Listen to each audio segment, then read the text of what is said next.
Hey, what is up YouTube? This is Steven here coming at you with another plant video, and today I wanted to go over just the propagation methods for this species here, the Monstera Siltepecana. As you can see, I've been growing it on a custom moss totem pole, or whatever you call it, moss pole. And yeah, so this part right here hasn't really been doing too well. It looks kind of unhealthy, so I want to go ahead and cut this up, chop it up, and show you guys a couple propagation methods that I'm going to be working on and the one that works best for this. So if you look here, the leaf looks kind of sad, honestly, compared to something like this one right here. You see that's a little bit more dark green, a little bit more perked up, but this one, not so much, no bueno. So yeah, I'm gonna chop this up and see if I can make it come back to life and maybe start a new pot of these. So removing this did take quite a bit of time here. The roots actually literally grew inside this moss pole, which is a good thing. That's what I kind of wanted, but it's just been so hard to maintain the moisture and humidity on this moss pole. So I mean, this one looks pretty sad, so I just might as well just chop it up and kind of restart from the beginning. And I think what I'm gonna do is actually give this whole thing a pretty good trim, so I can just kind of restart this whole tree of life. All right, so I'm gonna start cutting this plant up. For those who have never cut up plants in general, to try and make them reroot and stuff, don't be afraid to do it. I mean, honestly, when I first started, I was kind of like skeptical and scared that I was just gonna kill everything. But I got the hang of it. Now I'm kind of scissor happy. So it's yeah, it's not that hard. Just get a pair of scissors, sharp scissors preferred, and just chop it up when you see like right beneath the node. So that's called a node right there, the little white thing jutting out. It's kind of like a nipple, but yeah, so right below it, just cut, give it like a centimeter or so. So this would become one plant if it roots well. And another one I would probably place, another place I would cut is like right here and so forth. So I'm gonna get cutting and I'll show you what they look like. All right, just to show you guys how many more plants you can produce by cutting. So I just cut like maybe 3 of these, like 3 lengths of these, and this is what I got. There's probably at least 10 here. And this all came from maybe 2 cuttings, or yeah, 2 segments that were probably about this long, and I'm about to make more here. Also, don't be discouraged to get rid of these as well. So when you cut along, sometimes you'll see that there's no leaf and you'll see like a node. What I like to do is cut the bottom portion where you're gonna stick it to the ground longer and the top a little bit lower. I'm gonna let these probably just dry for maybe an hour or 2 and just put it in soil. Or actually I might put these in sphagnum. And in about 2 weeks, you'll see actually roots coming out. And once the roots come out, I throw them into soil and it will turn into a plant. All right, just to show you guys what I'm gonna do with these single nodes with no leaf. Like I said, I cut it longer towards where I'm gonna stick it on the ground. And then the shorter top side will be sticking up. So it's gonna be positioned like this, so. So, just showing you here.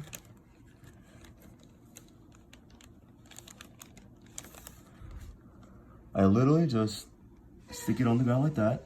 And then on top, I'm just gonna add a little bit of moist sphagnum moss. All right, that's all done. I probably have a dozen or more of nodes in here. And a few weeks later, these should all be rooted. All right, so the next way of propagating I'm gonna show you guys is the soil method. So in here, in my ghetto makeshift Trader Joe's dark chocolate covered espresso beans, these are great, by the way. Yeah, so kind of just made a makeshift pot out of this plastic container, just poked some holes. The lid actually works perfectly well as a saucer or pan, whatever you call it. So, you know, as long as you poke holes, you should be good to go. And now, in a blink of an eye, you'll see these all planted in here. All right, and voila. Here is a new pot of Monstera Siltepecana. And hopefully these will show signs of root maybe within the next few weeks to maybe about a month. So the last method I wanted to share with you guys is just sticking it in sphagnum moss. So the tricky part is actually keeping these moist. And I actually like to keep it close to the window so the heat will kind of develop the roots faster, but also the moss does tend to dry up pretty quick. So just keep an eye on that. I usually keep it watered maybe twice a week.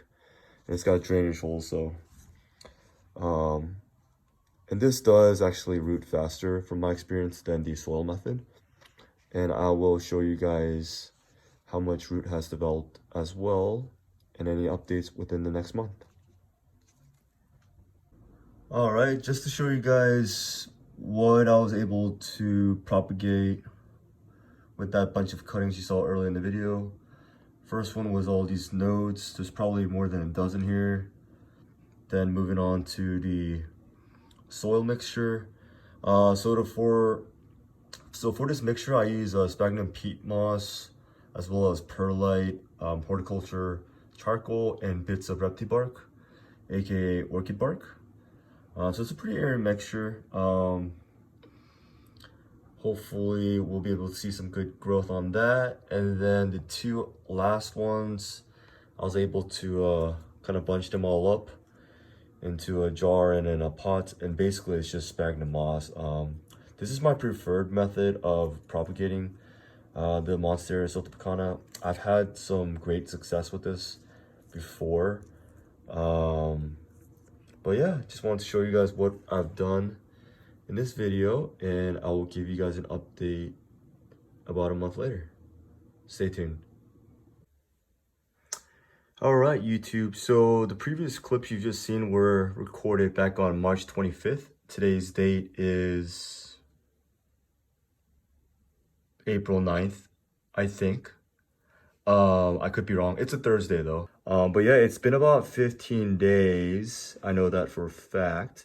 I'm sorry, just wanted to give you guys an update on how the propagation went. So I propagated a pot of these in soil, and as you can see, some have died off or they're about to die, but the other ones that are green, I'm pretty sure if I pull these out, they would have a decent set of roots right now. But I'm not gonna do that. I'm probably gonna let it grow out in here, probably just trim these up.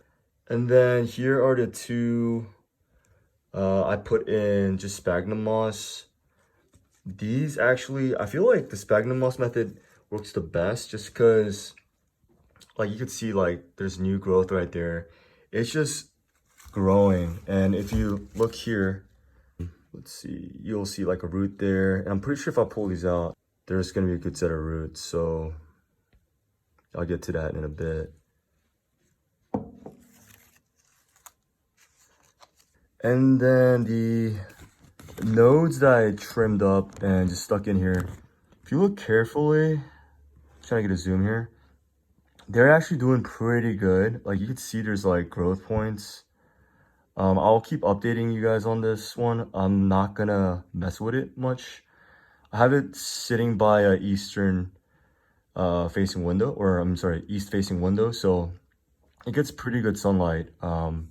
Generally more in the mornings.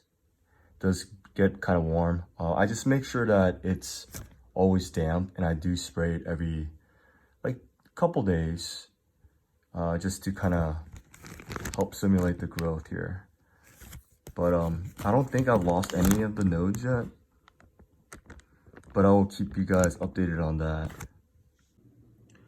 All right, so as you can see, these are the roots from the sphagnum moss method. They look pretty good, I'd say.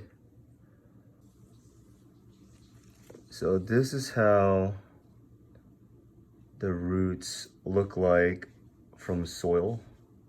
It's not as long and